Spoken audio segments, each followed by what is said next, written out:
5 laboratoires de l'IPSL en Île-de-France, et puis on agrège quelques forces aussi en province. Alors un modèle de climat, qu'est-ce que c'est? C'est un assemblage de modèles, à la fois pour des raisons pratiques et historiques. On a un modèle d'atmosphère, un modèle d'océan, un modèle de surface continentale, des modèles de biogéochimie, le cycle du carbone essentiellement, des modèles de chimie atmosphérique. Il ne faut pas oublier aussi le coupleur, le module d'entrée-sortie. Et une des particularités du modèle de l'IPSL, c'est que la quasi-totalité de ces composantes sont développées dans les laboratoires de l'IPSL, à l'exception du modèle de glace de mer qui vient de Belgique et puis du coupleur qui vient de Toulouse. Alors, techniquement parlant, voilà le modèle, on a 4 exécutables, un exécutable pour le modèle d'atmosphère, un autre pour l'océan, le coupleur et puis le serveur d'entrée-sortie. Donc on a un certain degré de parallélisation, OpenMP, MPI, donc parallélisation hybride pour l'atmosphère, MPI pour l'océan, et pour le moment on tourne autour de 700 cœurs. Alors on sait que c'est pas suffisant, donc c'est des choses sur lesquelles on travaille, et les prochaines générations de modèles vont être beaucoup plus parallèles. Alors, je vais répondre à la question qui m'a été posée, comment est-ce qu'on se structure, comment est-ce qu'on a structuré cet effort. Il y a une première structuration qui se fait au niveau des composantes, donc les modèles d'atmosphère, d'océan, de surface continentale, où on travaille essentiellement sur le tier 1 et puis aussi du tier 2, essentiellement pour le développement et puis pour le modèle de surface qui est un petit peu moins consommateur de calcul. Et puis ensuite, on a une deuxième structuration qui est autour du modèle de climat, donc de l'ensemble dont j'ai parlé, avec une équipe mixte d'ingénieurs et de recherche qui travaillent sur les aspects techniques, avec des réunions hebdomadaires, donc on a un certain nombre là-dessus. Et puis, pendant la phase de développement, des réunions mensuelles, bimensuelles, sur tous les aspects scientifiques, l'ajustement du modèle, son évaluation avec les observations. Et puis, on a énormément automatisé toutes ces procédures d'ajustement, d'évaluation, de mise en place. Et on a une communauté assez large de développeurs et d'utilisateurs. Alors pour donner un ordre d'idée, chacune des composantes, ça varie entre 50, 100, 150. Il y a des modèles qui sont aussi utilisés à l'extérieur. Sur le modèle couplé, je dirais une bonne cinquantaine de personnes qui travaillent sur le développement et puis 100, 200 utilisateurs. On travaille essentiellement sur le tier 1 parce qu'il y a quand même un coût à mettre en place toute cette configuration au niveau à la fois du modèle et des entrées-sorties. Occasionnellement sur du tier 0, mais il y a effectivement un investissement qui est quand même assez important et on ne le fait pas sur du tier 2.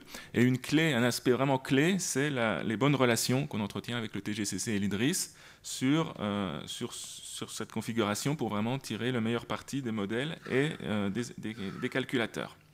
Ensuite, ce modèle, c'est ce qui alimente notre science et puis c'est ce qui alimente aussi des simulations climatiques de référence qu'on utilise dans le GIEC. Alors juste pour vous donner un ordre d'idée, ce n'est pas quelque chose qu'on fait du jour au lendemain. La dernière version du modèle, c'est un processus qui a pris 2 ans où on modifie un certain nombre de paramétrisations, on regarde les résultats, on ajuste des choses, on corrige des bugs, voilà. Et donc il y a des boucles de rétroaction. Ça prend à peu près 2 ans pour avoir notre nouveau modèle de climat sur lequel qu'on va pouvoir exploiter pendant quelques années. Et donc le point d'orgue ensuite, c'est la participation à des exercices, à des projets internationaux, donc de type CEMIP5, maintenant CEMIP6, où on fait un certain nombre d'expériences de climat avec des scénarios qui sont standardisés et qu'on peut ensuite intercomparer, analyser avec les autres centres de modélisation du climat. Et donc pour CEMIP5, le final, ça a été le 5e rapport du GIEC et donc l'accord de Paris dans la foulée. Alors, le modèle de climat, finalement, il simule le climat. Et le climat, qu'est-ce que c'est? C'est un ensemble de propriétés émergentes d'ordre statistique, et certaines qu'on va vouloir comparer aux observations pour voir si la simulation climatique est réaliste ou pas.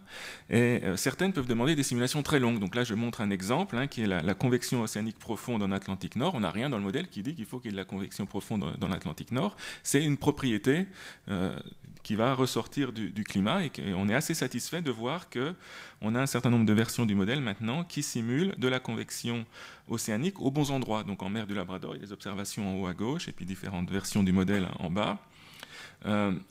Donc en mer du Labrador et puis en mer du Groenland, mais là c'est un petit peu moins bien placé, donc il y a encore moyen d'améliorer.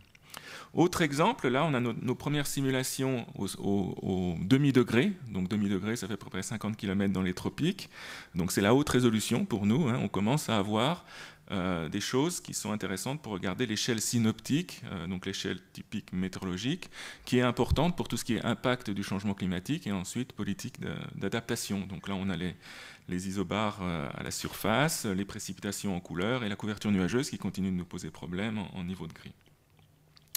Voilà, donc 5 minutes, c'est très court. Hein. En conclusion, ce qu'on peut dire, c'est que la modélisation du climat, c'est très intensif en calcul et en stockage. Hein. Il y a un découplage qui se fait quand même entre le calcul et le stockage, c'est-à-dire qu'on a les besoins en calcul évoluent plus vite qu'en stockage, mais ce découplage, il n'est pas aussi fort que ce qu'on pensait peut-être il y a une vingtaine d'années, mais je pense qu'il va quand même continuer.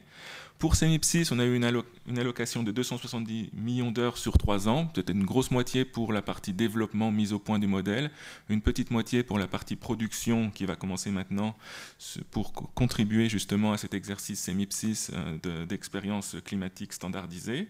Et puis nos besoins continuent de croître, à la fois en termes de complexité du modèle, puisqu'on évolue vers des modèles de système Terre, avec plus de chimie, du cycle de carbone, des cycles biogéochimiques. La résolution, qui est importante, parce qu'on reste à des résolutions bien inférieures à celles dont on aurait besoin. Et puis, le système climatique étant par essence chaotique, on a besoin d'ensemble de simulations pour simuler plus les événements extrêmes. On est bien sûr limité par la disponibilité du calcul, mais aussi la vitesse d'exécution de nos codes. Un modèle de climat qui mettrait 1 an pour simuler 1 an de climat n'a pas beaucoup d'intérêt. Et donc ça, c'est quelque chose sur lequel on travaille beaucoup.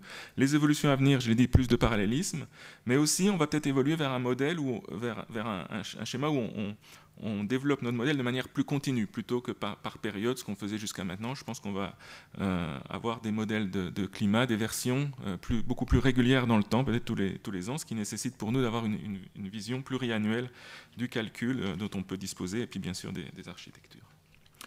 Donc voilà.